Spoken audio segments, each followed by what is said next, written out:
Hello everyone and welcome back to my channel. I have been up for over 48 hours. I had to go to work at 6 yesterday. No, today. I had to go to work at 6 today. And last night I said, we're gonna go to bed at 8:30 because we have to go to work at 6. That's the responsible thing to do. And I thought that the whole unit agreed, you know, brain, heart, body, I thought we were all in it together. Got in bed, brain was like, I wasn't planning on sleeping at all tonight. So I laid in bed for hours, couldn't sleep, went to work. I don't know what's going on. I think I've reached like a new plane. I need to go to bed, but there's too much happening. It's only like 7. I'm not gonna mess up my sleep schedule. I'm gonna go to bed at a reasonable time. And we're gonna talk about some books. This is the reading wrap up for August. It was not a good reading month. Not at all. I had 2 1 stars, no 5 stars, and honestly, only like 1 4 star that I like really liked. Like, I've got like 2 shelves for 4 stars. There's like the I liked it shelf and then the I loved it shelf. I only had 1 I loved it shelf for the 4 stars this month. We're just gonna get right into it, starting with Such a Quiet Place by Miranda, which I finished on the 1st of the month. I mostly was reading this book in July. That doesn't matter. Okay, so what is this book about? This private neighborhood banded together to basically get Ruby, a woman in the neighborhood, arrested for a double murder that took place in the neighborhood. But what do you know it, Ruby's conviction gets overturned and she basically just waltzes back into the old town, essentially to make everybody's lives a living hell. Ugh. Why did it get hot all of a sudden? You can probably imagine this is a breeding ground for that beautiful suburban paranoia, and it absolutely is, but there's not much else going on in the story, unfortunately. Miranda never really commits to any of her, honestly, really creative and unique ideas, and instead just kind of resorts to tired thriller tropes that just don't really add anything to the story, and quite frankly, really cheapen the genuinely creepy premise that she came up with, which is just the whole concept of like, okay, you testified against this person, and now they're back and they want revenge. Like, it's such a fun premise, and I just feel like she didn't take it where it needed to go. So I gave this book 3 stars. I almost didn't finish, honestly. It just got kind of boring, and I was just not really feeling it towards the end, but I did it. 3 stars. Such a Quiet Place by Miranda, everyone. Next up is What Comes After by JoAnne Tompkins. I finished this on August 6th. In my notes I said we're just gonna read the opening paragraph of the synopsis. Let's pull out the good old laptop. Oh, I kind of like the lighting the laptop gives me. It makes me even paler than I am. I'm only gonna read the very first paragraph of the synopsis because you don't need to know anything else. After the shocking death of 2 teenage boys tears apart a community in the Pacific Northwest, a mysterious pregnant girl emerges out of the woods and into the lives of those same boys' families. A moving and hopeful novel about forgiveness and human connection. So if you're wondering what genre this falls into, I'm going to just simplify things for you right now. It is a dark contemporary. I've saved you all of the time that I spent trying to figure out what this book was and what it was trying to accomplish. Like, I'm not trying to be the person that like pins a genre to a book and like doesn't let it get out of that box. I just think that going into this book could be helpful to know what you're getting into, because for the first like 200 pages was just kind of like, is this a mystery? Is this a suspense? Is this thriller? What is it? It's a dark contemporary. There's suspense elements, but it's not a thriller. There's a lot of like discussion on like religion and family and like there's stuff. It's not a thriller. This is a book that will simultaneously make you like hopeful for humanity and also horrified by humanity. And that's all I really have to say about it. Like, I never got to a point where I had super like intense thoughts on it. It was just kind of like, okay, that happened. It was a book. I gave it 4 stars. It's a long book. There's also quite an extensive list of trigger warnings that go along with it. Some people have accused it of being like book club bait, which I can see the criticism there. But I do think that it is a worthwhile read if you have the time and patience for books that are over 400 pages, and if you want to just feel a little bit queasy about humanity as a whole. Plus, this book does have a special place in my heart because it is set in my home state, Pacific Northwest. As she mentioned, that's not a state. Washington State, that's where I live. She mentions my hometown several times throughout the book and like towns around it, and like I recognize all of the things in the book. It's definitely like Eastern Washington, where like hunting is a big part of things. Animal cruelty is like one of the bigger trigger warnings for this book, by the way. But I don't have time to get into that now. You can look the trigger warnings up if you're curious. There's a lot. Okay, now I'm gonna just be upfront right now. The next book is a 1-star review, and on my channel, I pretty much only give 1-star reviews when I have not nice things to say about a book. So if you don't really come to BookTube looking for negativity, I would just skip past the portion of this video because I read The Other Black Girl and I really didn't like it. I finished this book on August 10th. I didn't write notes for the synopsis, but Nella is a young black woman. I believe she's like late 20s, and she has started working at this like very white publishing company. In fact, she's the only black girl that works there. She's an editorial assistant, which means she's not getting paid a whole lot, doesn't have a lot of clout, but this is a job that she has worked for a long time and is very excited to have. She's been there for about a year, I think, when another girl moves in, and it's another black girl. Her name is Hazel, and at first Nella is very excited that her publishing company is finally listening to all of her pleas for diversity in the workplace, but soon after, Nella begins to receive threatening letters saying that she should leave Wagner, which is her publishing company,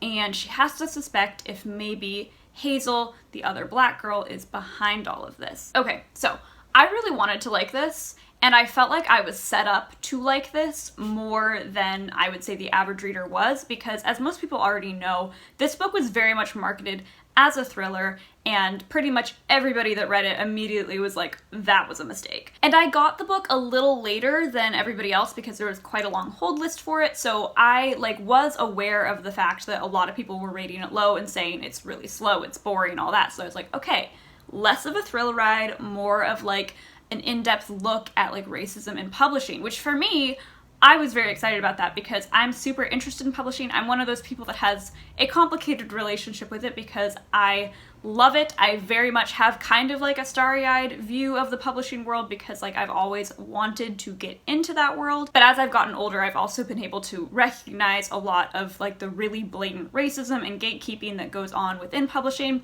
There's other stuff too, but for the purpose of this particular book, racism is the main subject that we're focusing on. So going into that book, I saw that the average rating was like a 3.51, which isn't fantastic, and I was thinking like, okay, I know where these bad ratings are coming from. They're coming from two places. One, all of the thriller readers that were really excited about this and just found it boring. Makes sense. I've heard that negative comment before about this book. And the other thing that I was figuring, I honestly thought it was probably a lot of white people that are really defensive over publishing. The same people that do the whole like white people are actually oppressed in publishing now because publishing has finally decided to accept a tiny portion of non-white writers. So I thought that it was coming from those people, which totally understand on the first front. If you go into a book thinking it's going to be a thriller and it's not, it's enough to make you leave a bad review. But pretty much right away when I started reading this, I had issues. I'm gonna do a really quick non-spoiler review for anybody that's interested in The Other Black Girl because the last thing I want to do is dissuade people from picking up a book from a black debut author. I really love to bash like industry darlings. Like I love watching like Alex Michaelides get ripped to shreds with this new like The Maiden's book that nobody's been liking. I like seeing people bash on like Riley Sager. I like seeing people bash on people that like are really like solidified in publishing and are fine. But then like knowing that black writers are at a major disadvantage within publishing, like I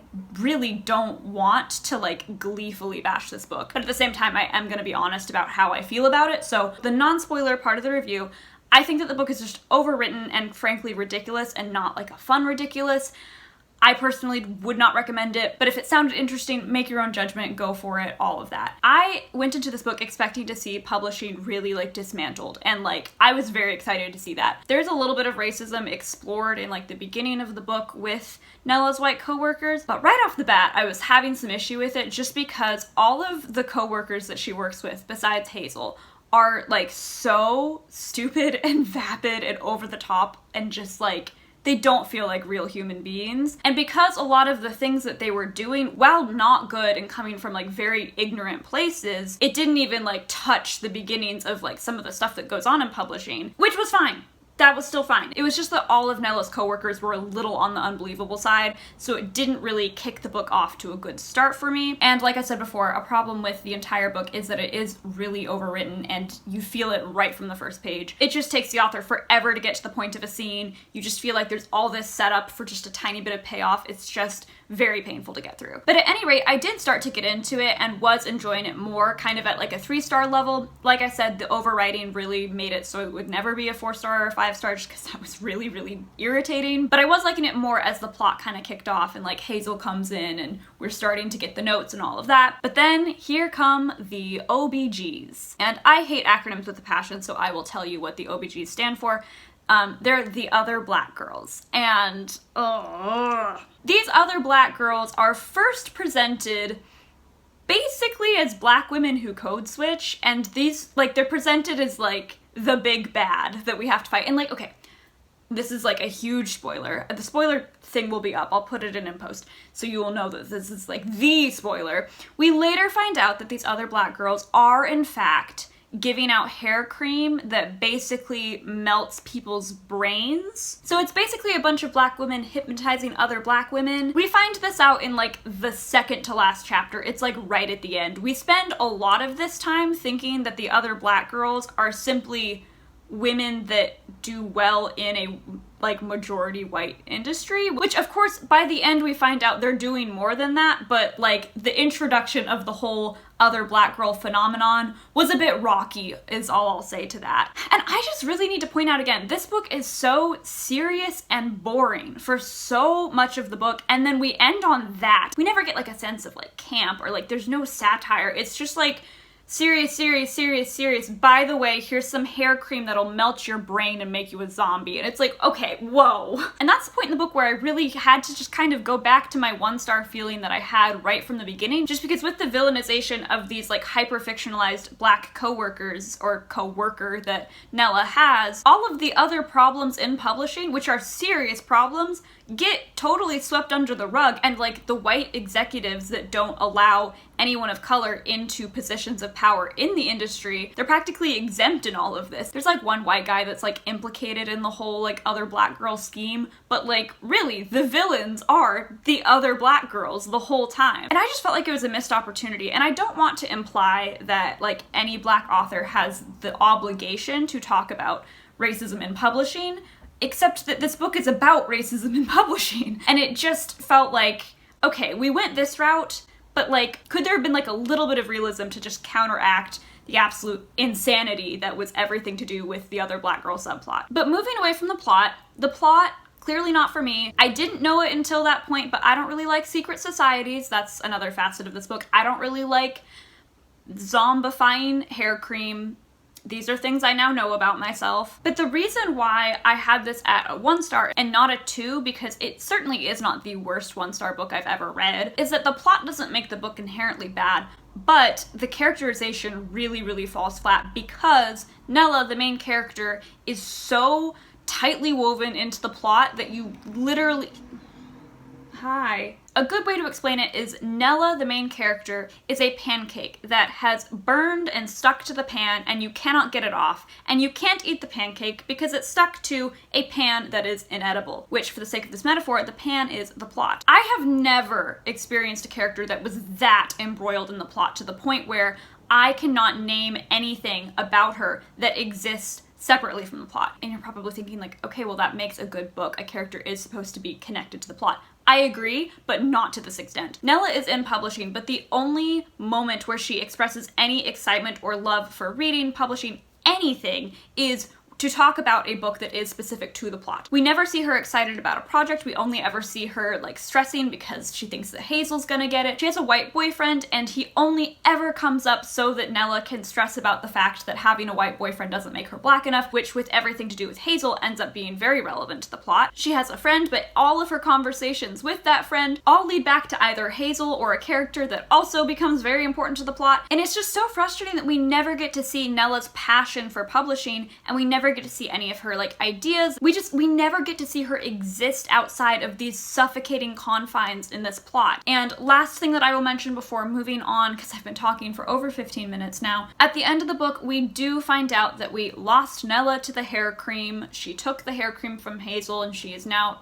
effectively a zombie, and like that should hit so hard because Nella really stood for all of these things that the other black girls kind of don't stand for, and it should feel like a loss, but it just doesn't because we don't know Nella as a person. Like we never see her passion. We never see who she is outside of just this constant suspicions around Hazel. So just to end with the other black girl, I knew I'd end up talking most about this one just because I had opinions. Unfortunately, it's just not for me. It's not really what I wanted, and I just really didn't like it. Next, I read Things We Say in the Dark by Kirsty Logan. This is a short story collection. It plays into like dark fairy tales and kind of dabbles in just some straight up horror, and I'd say it does its job. Because it's a short story collection, there's just not that much to say, but I will tell you what my favorite short stories were, just in case you're curious, and if you've read this book, you can either agree or disagree with me. These aren't in any order of preference because I didn't rank them, but I really liked My House is Out Where the Lights End, Birds Fell from the Sky and Each One Spoke in Your Voice, My Body Cannot Forget Your Body, Half Sick of Shadows, The World's More Full of Weeping Than You Can Understand, and finally, Sweeter Than the Tongue I Remember. I don't really have anything else to say. I gave it 4 stars, and I'm happy to own this one because I can see myself going back to it because I thought it was good. The next book that I read was the second 1-star, which was The Grip of It by Jac Jemc, and I finished this on August 14th. This book is about a couple named Julie and James, and yes, I have to look at my notes for this. And they move away from the city only to find their new house is creepy. How is it creepy, you ask? Well, there's pictures on the walls, and there's mold in the sink, and the girl keeps getting bruises. And please don't ask me to keep talking about this, because this book made me mad. It is going to be a 1-star. I liked the other black girls better, and you may think that because I talked about that one for so long, I was angrier at it and liked it less. That's not the case. The only reason that I'm talking about The Grip of It less is because it ran the story into the ground so hard I couldn't see it anymore. I don't know what to say about this book because I don't know what the heck happened. All I will say about this is this: you are not being literary when you're spouting off pure nonsense. You're just not. This book is completely incomprehensible. It makes no sense. It's unwilling to commit to literally anything, and it ends up using ambiguity as this crutch because it doesn't really want to like put effort into finishing any of its thoughts. It just decides it wants to do the bare minimum of storytelling, and it just didn't fly with me. I was really not happy with this book. It put me in a reading slump so bad I had to cancel a reading vlog I was doing, so not pleased. And that book was recommended to me by somebody, and I felt so bad because they were like, when you're finished, you need to talk with me about it. And I've just avoided that person since because I hated that book. I hated it. Okay, next, moving right along. The Final Girl Support Group by Grady, Hendrix. I finished this on August 20th. Basically, the famed final girls of the slasher craze in the 80s have been meeting together in group therapy for years, but just when it seems like the group is about to disband forever, we find out that somebody has made it their mission to take on the final girls one last time. So you know when you're talking to somebody and they start talking about something they're passionate about and like you really don't care, like they could be talking about like golf or cars and you're just kind of like, okay, don't care at all for that topic, but they're so excited about it that you get excited with them and suddenly you are, for the moment, interested in cars and golf. That is how I felt about the Final Girl Support Group. And that's not to say that I'm like disinterested in slashers, because like I'm interested. But Grady Hendrix is just like so clearly passionate about them and like excited about them, and it really comes through in the writing, and I think that that is probably the best thing about the Final Girl Support Group. There's plenty of like violence and twists along with it, but really I feel like Grady Hendrix's passion for it that was the crown achievement of this book. I had my issues with it. The plot jumps around quite a bit, and I don't want to spoil, so I won't, but I'll just say to the people that like have read the book, the plot twist to do with S.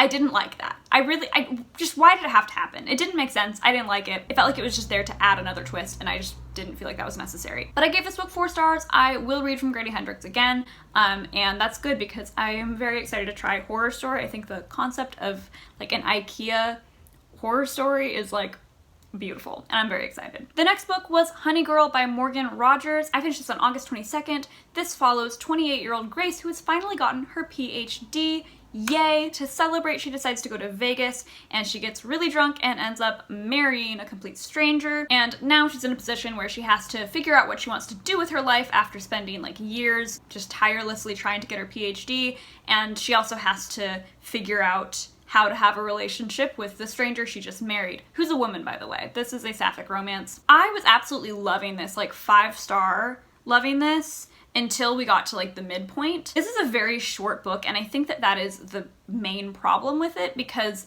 it's trying to do a lot. It's trying to do like romance, but then also I have no idea what I'm doing with my life. I have to like take a step back and like fix myself, or not fix yourself, but like look at yourself. And I was really enjoying everything I was reading, as I was saying, but when we hit the midpoint, I felt like the romance got like kind of pushed to the side at a very mind-boggling point to be pushed aside, because it was really when Grace was supposed to like really be forming her relationship with Yuki, who's the girl that she married. Like, I mean, mild spoilers, but it's a romance, you know what's gonna happen. Like, they tell each other they love each other, and it just feels like you missed something, because like the book was doing a really good job in the beginning, like taking you along for the ride, and then we hit like the midpoint, and as soon as things started to get like real, it feels like there's just like missing chapters or something. I just felt like it kind of left me in the dust, and then like Yuki and Grace are like saying that they love each other, and it's getting like really intense, and then I'm just like remembering like the beginning, like I'm still at level 1, and they've like jumped to level 7, and like I was liking things at level 1, but now I'm just completely ambivalent to everything because I just missed so much growth in between and I don't know where it went. And I don't think that it's like reader comprehension error either, because like I can say everything that happens, but like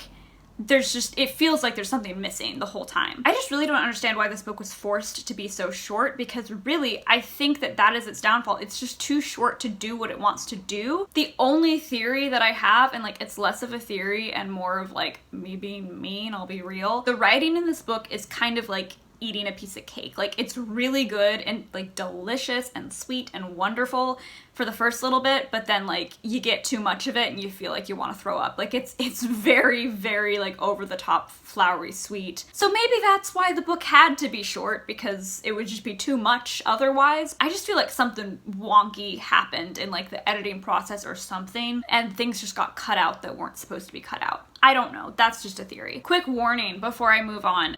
This book loves to use people's first and last names, and you might be thinking like that's not like an issue. They do this like every single page, so you might think it won't be an issue, but start reading, it will be. Minor gripe. It's a minor gripe, but like, oh my gosh. I did see one person in the Goodreads reviews say like, if I have to see the name Grace Porter one more time, I will gouge my own eyes out. And I was like, yeah, I feel that. So unfortunately, I did end on a 3-star. I so wish it was a 5-star, because it was in the beginning and then just didn't quite stick the landing. Second to last book, The Wolf Wants In by Laura McHugh. This book I finished on August 23rd. And my plan is to have a reading vlog up before this, so you will have seen me start this book and get pretty far into it but not finish it in that vlog. I finished the Final Girl Support Group and Honey Girl in that vlog though. So to tell you about The Wolf Wants In, I've got Goodreads up. Sadie Keller is determined to find out how her brother died, even if no one else thinks it's worth investigating. Untimely deaths are all too common in rural Blackwater, Kansas, where crime and overdoses are on the rise, and the small-town police force is consumed with the recent discovery of a child's skull in the woods. Sadie is on her own, delving into the dark corners of a life her brother kept hidden and unearthing more questions than answers. The synopsis goes on for a ways. There's more information than that, but I usually don't read all the synopsis for a thriller anyway. Like, I see a couple things that I like and I'm like, okay, I'll read it. To anybody that did watch the vlog, I would like to say, to put your minds at ease, the dog did make it. The dog survived, Gravy was okay, and that is one of probably the only redeeming qualities. I really do appreciate the fact that the dog lived after reading what comes after, because as I said, animal cruelty big in that one, and every dog dies in that one, like every single dog. The dog in this one doesn't die, so if that's something you need to enjoy a book, which I completely understand, The Wolf Wants In is a good one for you. However, other than that positive quality, I didn't really enjoy this book. I found it to be really boring. Like, it's a short book, so the whole time, like, you're expecting stuff to happen, and just really, honestly, very little does. I can't say that it did anything wrong, because, like, it didn't. It just didn't make me care. So I ended up giving this one 3 stars, because, like, it didn't do anything wrong. Just didn't care. The wolf wanted in, and I wanted out. Oh, I still have The Wolf Wants In. I could have been, like, holding it up for you the whole time, but I'm not going to redo that part. So here it is. The Wolf Wants In. Laura McHugh. Okay, and I am happy to say that I did end the month on a good note. I just finished this book today. It's August 27th now, and I really enjoyed The Nature of Fragile Things by Susan Meissner. This book is about a mail-order bride from Ireland. Her name is Sophie, and she is coming to live in San Francisco with her new husband, mainly because he has a daughter and she really wants to be a mother. His daughter is mostly mute, and Sophie's like, that's the gal for me. I want to be her mom. But Sophie comes at not a fantastic time because San Francisco is about to have the big earthquake. That earthquake happens on April 18th, 1906, so that is the time period that we're set in. Now, I barely read the synopsis for this when I went to add it to my TBR, and then I didn't reread it when I picked it up from the library because why? I knew it was about the earthquake. So the synopsis may have told me that this was a thing, but I did not expect the level of suspense in this book. This book is genuinely a suspense and historical fiction book mashed together. It's it leans thriller at times, and I was really not expecting that. This book gets absolutely wild, and I had such a good time. It's really frustrating because I was planning on including this one in the vlog that I just did, and I read 35 pages, so not enough for me to get into it and have it be good, and that's all I read. Instead, I was reading Honey Girl and The Wolf Wants In and a little bit of the Final Girl Support Group. This was such a boring book to vlog about because nothing happened, and Honey Girl I ended up being kind of disappointed in, and I reacted to this book. Like I said, it got wild, and I was very excited. And for a second, I just want to talk about Sophie, the protagonist. I loved this girl. I often feel in historical fiction books, especially ones set around this time period, a lot of the women are kind of timid, and if they want something, they have to have this whole laundry list of reasons to justify wanting things and having ambitions and going after them. I know that not every character in the historical fiction genre is like that, but I just feel it happens a lot. And what I really enjoyed about Sophie is that she has just such straightforward and clear and just relatable motives the whole time. She sets her sight on something and it's just I want that thing, and I don't need reasons for wanting that thing. Throughout the book, a lot of people question her choice to be a mail order bride, and they're you married your husband, you didn't even know him, all of that, and she's just well, yeah, I was living in a tiny apartment in New York and I hated it, so I wanted to come and get some nice food, have a nice house. Is that a crime? No. I just really enjoyed Sophie's character and just how honest and no frills she was. She was okay, these are the things I want, I'm gonna try and get those things. I don't really care what I have to do to get them, as so long as I am being, a morally okay person. I'm just gonna do what I want. I know what I want, I'm gonna get it. I loved her. This book gets a glowing 4 stars. It's definitely in the I loved it shelf rather than the I liked it, it was good shelf. I really need to read more historical fiction because I was looking back over my reading for the year. I've only read 3, including this one, and one of them I really didn't like. That was The Kitchen Front by Jennifer Ryan. I gave it 2 stars, and I ranted about that one, really didn't like it. But then it was this one and Wild Woman in the Blues by Denny S. Bryce, and I really loved both of them. Didn't give 5 stars to either, but glowing 4 stars, top of the line 4 stars. So yeah, I really need to read more historical fiction. I feel it's honestly a very safe genre for me, and I'm definitely gonna keep that in mind finishing up the year, because I don't really want to have another month where I'm just reading a ton of books but disliking most of them, and that's how things ended up for the most part. I just felt pretty disappointed in almost everything I read except for this one. Thank you, this one. And on that note, I think that we can start wrapping things up. Thank you for having patience as I spin out of control. I'm really hoping to get some sleep tonight because I have so much to do. I'm in the middle of moving. I don't know if I've mentioned. I have to be out in 2 days and I am not packed yet. Some snoozes would be really helpful at this point in time. I will see you again soon. I've got some videos planned for when I'm in my lapse between my 2 leases and I have to go live with my parents for a bit. And that's it. That's the end of the video. You can go. Maybe you can sleep. I don't know if I will. Thank you so much for watching, and I will see you again soon.